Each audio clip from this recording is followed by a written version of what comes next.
Hello students, welcome to RSD online classes. स्वागत है आप सभी का हमारे इस YouTube channel RSD online classes में। जैसा कि आप लोगों को पता है कि हमने पिछले कुछ समय से जो आपके छत्तीसगढ़ बोर्ड के मासिक जो मूल्यांकन होते हैं और जो पाक्षिक मूल्यांकन होते हैं उसके जो असाइनमेंट्स आपको मिलते हैं उनके सोल्यूशन की एक सीरीज़ शुरू की हुई है। उसके सोल्यूशन हम आपको प्रोवाइड करवाते हैं। तो उसी सीरीज़ को कंटिन्यू करते हुए आज मैं आप लोगों के लिए लेकर के आया हूँ पाक्षिक प्रश्न पत्र माह अक्टूबर 2021। विषय है हिंदी, कक्षा है 12वीं। ठीक है, तो आइए शुरू करते हैं। सबसे पहला सवाल आपको क्या कहा गया है, सही विकल्प चुनकर लिखिए। तो पहला है मूलतः उर्दू के कथाकार कौन है। तो मूलतः उर्दू के कथाकार कौन है, आंसर हो जाएगा रजिया सज्जाद ज़हीर। ठीक है। नंबर 2 है अतीत में दबे पाँव से आशय है। तो क्या आशय है अतीत में दबे पाँव से, इसका उत्तर हो जाएगा प्राचीन काल के अवशेष। ठीक है। तीसरा है गर्बीली गरीबी का अर्थ है। तो गर्बीली गरीबी का अर्थ हो जाएगा गर्व से युक्त गरीबी, यानी आंसर हो जाएगा क। फिर नेक्स्ट है उषा कविता की रचना किस छंद में हुई है। तो इसका आंसर हो जाएगा मुक्त छंद में इसकी रचना हुई है। ठीक है, तो आंसर हो जाएगा घ। पांचवा है कवि ने दिल की तुलना किया है। तो किससे दिल की तुलना किया है, क यानी झरना से किया है। ठीक है। छठवा है सिख बीबी ने सफ़िया से लाने को कहा। तो सिख बीबी ने सफ़िया से क्या लाने को कहा, नमक। तो इसका सही उत्तर हो जाएगा ख। ठीक है। फिर सातवां है हिंदी का कहानी सम्राट कहा जाता है। तो हिंदी का कहानी सम्राट कहा जाता है किसे, मुंशी प्रेमचंद जी को। तो इसका सही उत्तर हो जाएगा ग।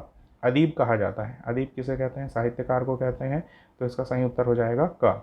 प्रश्न 2 कहता है कवि के जीवन में ऐसा क्या है जिसे उन्होंने सहर्ष स्वीकारा है। तो आंसर हो जाएगा कवि के जीवन में गरीबी के गर्व भरे दिन, गंभीर अनुभव, समृद्ध एवं दृढ़ विचार और वो सब कुछ है जो उसकी प्रेयसी को प्यारा है, इसे ही उन्होंने सहर्ष स्वीकारा है। ठीक है।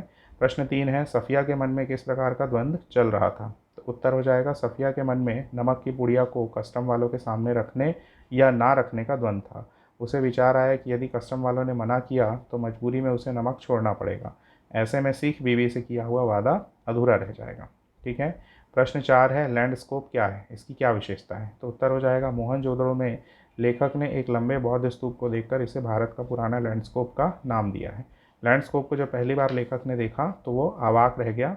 इसकी ऊंचाई लगभग 25 फीट थी। वर्ष 1922 में राखाल दास बनर्जी ने जब यहाँ खुदाई शुरू की तभी यह लैंडस्केप मिला था। ठीक है।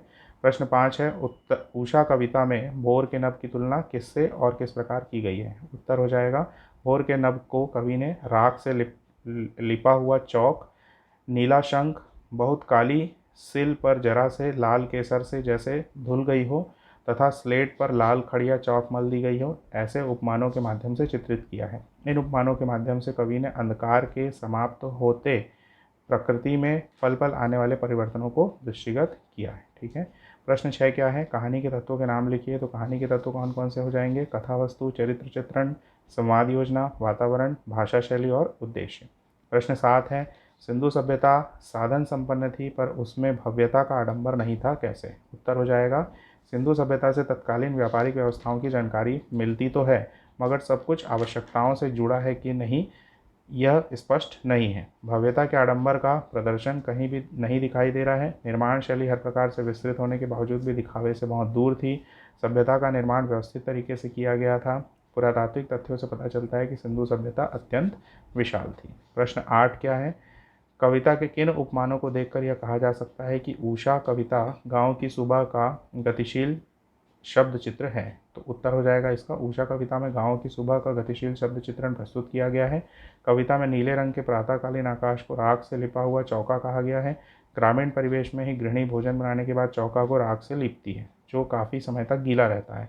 दूसरा बिंब काले सिल का है, पत्थर के काले टुकड़े पर केसर पीसने का काम भी गाँव की महिलाएं ही करती है। तीसरा बिंब काले स्लेट पर लाल खड़िया चौक मलने की क्रिया है, ये नन्हे ग्रामीण बालकों के द्वारा होती है।